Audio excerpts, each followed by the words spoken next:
par volonté d'indépendance, va se complaire dans ses propres constructions.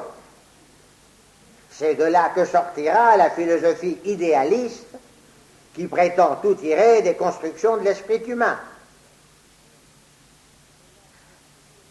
Mais que l'homme veuille tout tirer des constructions de son esprit va créer dans son intelligence une propension à l'erreur.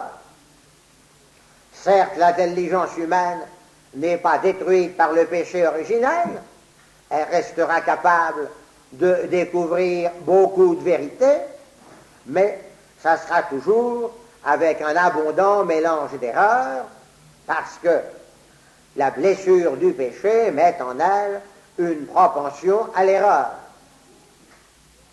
Et il faudra que l'intelligence soit guérie des blessures du péché par la grâce rédemptrice de Jésus-Christ, pour que, à l'intérieur du christianisme, l'intelligence humaine puisse à nouveau s'orienter vers la vérité tout entière.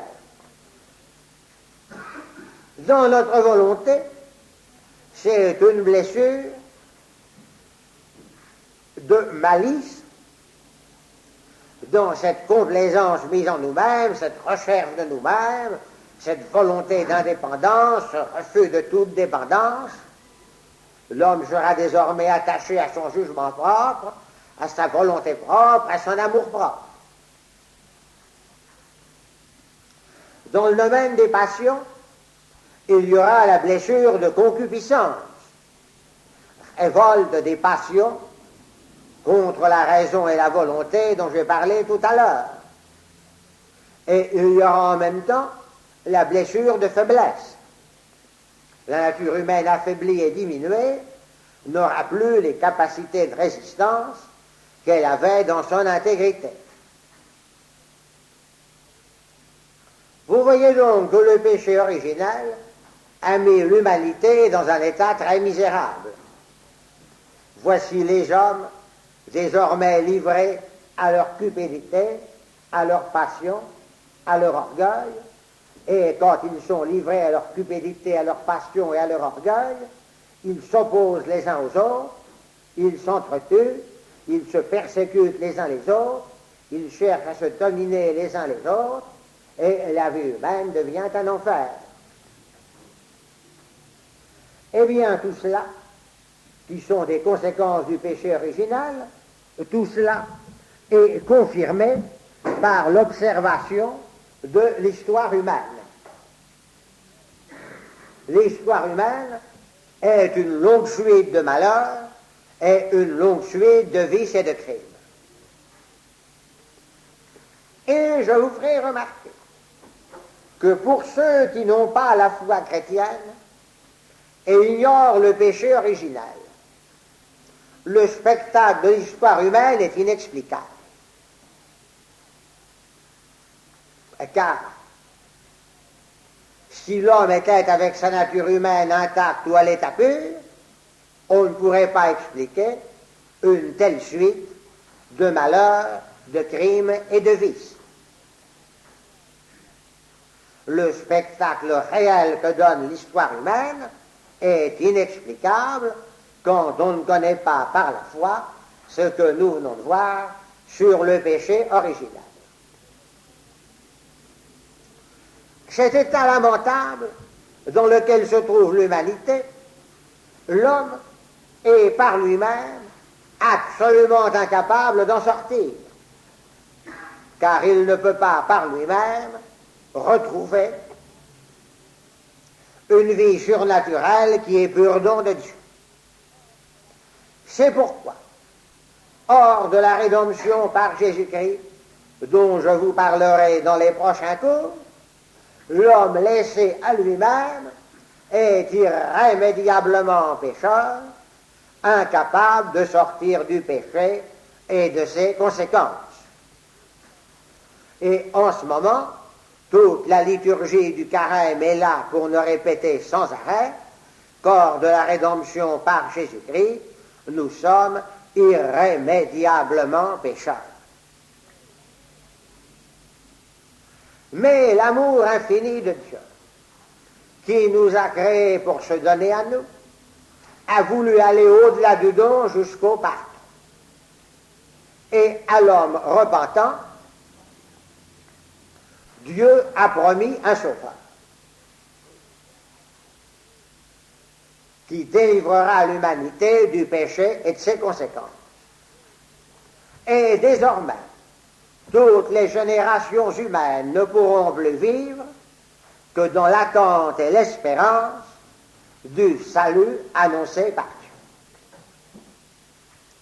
Cette attente et cette espérance, on en trouve des traces dans toutes les traditions religieuses de l'humanité. Ou certes, dans les religions païennes, ce sont des traces profondément déformées et mêlées à de grossières erreurs et superstitions. Mais malgré tout, il y a dans toutes les traditions religieuses de l'humanité quelques traces de la promesse initiale du salut. C'est qu'en effet, dans toutes les traditions religieuses de l'humanité, on trouve quelque espérance mise dans une intervention secourable d'une divinité bienveillante.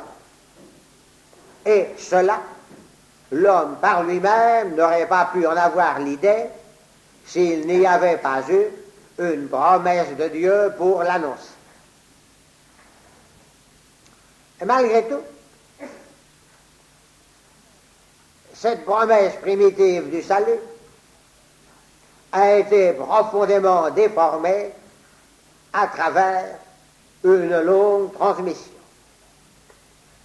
Et dans les religions païennes,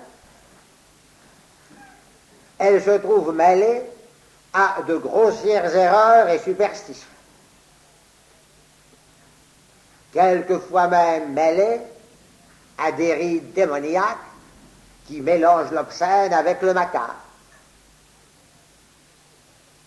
C'est pourquoi, pour préparer la venue du Sauveur, Dieu a dû intervenir directement à travers l'histoire humaine.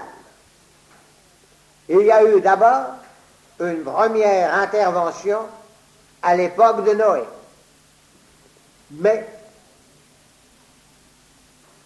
elle a été sans suite.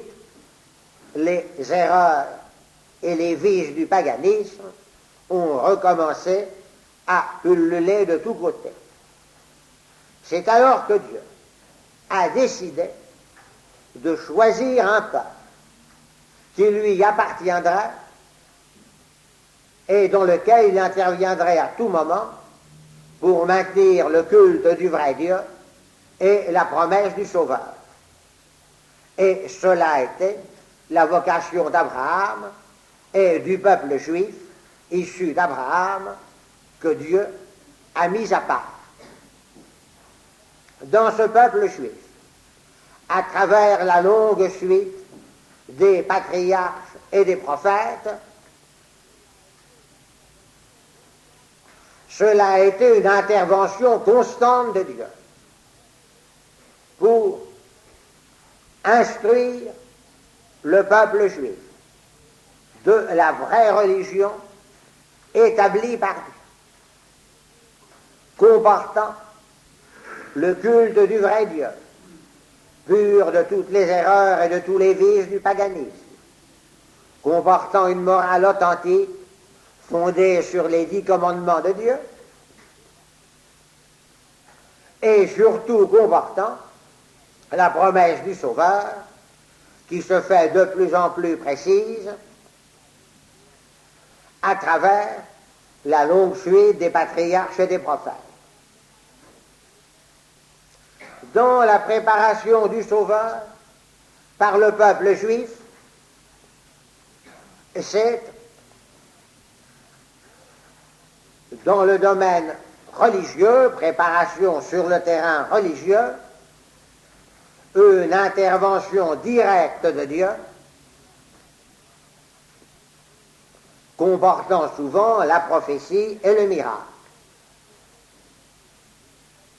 Mais à côté de cette préparation de beaucoup la plus importante de la venue du Sauveur, il faut ajouter, sans intervention miraculeuse ou directe de Dieu, mais par le jeu des causes secondes dont la providence est le maître, des préparations providentielles avant la venue du Sauveur, avec la mission de la grâce et la mission de Rome. La mission de la grâce a été de porter le développement naturel de l'humanité et de la civilisation à sa maturité, à son complet développement. Cela s'est fait en quelques siècles, du VIe siècle avant notre ère au début de notre ère, et d'une manière tellement soudaine par rapport aux civilisations qui avaient précédé que certains ont pu parler de miracle grec. Mais s'il n'y a pas de miracle au sens propre du mot, il s'agit simplement de quelque chose de providentiel par le jeu des causes secondes. Eh bien, il le fallait pour que la philosophie grecque ait pu élaborer les notions philosophiques précises qui étaient indispensables à la formulation des dogmes chrétiens. Ce n'est pas un hasard, comme certains le voudraient aujourd'hui. Ce n'est pas un accident historique, mais c'est quelque chose qui a été voulu par la providence maître de l'histoire. Si l'Évangile et le Nouveau Testament ont été écrits en grec, si les définitions dogmatiques des conciles ont été rédigées en grec, c'est-à-dire dans la langue la plus parfaite, à la fois la plus précise et la plus belle, qui ait jamais existé. Il y a ainsi, pour porter la civilisation humaine à son apogée avant la venue du Sauveur, une mission providentielle de la grâce qui a été voulue par Dieu par le jeu des causes secondes. Quant à Rome, sa mission a été de réaliser l'unité politique du monde civilisé, ce qui est aussi indispensable pour que le christianisme puisse être rapidement prêché en peu de siècles à travers tout le monde civilisé de l'époque. Il fallait cette unité politique du monde civilisé, et là encore, c'est d'une manière providentielle, par le jeu des causes secondes, que Rome l'a réalisé avant la venue du Sauveur. Ainsi,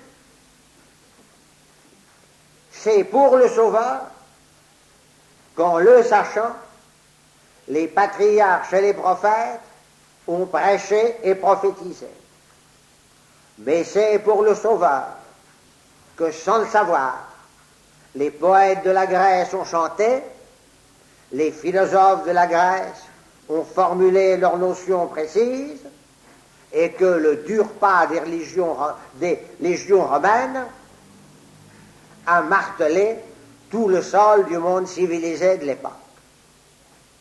Et alors, quand tout a été prêt,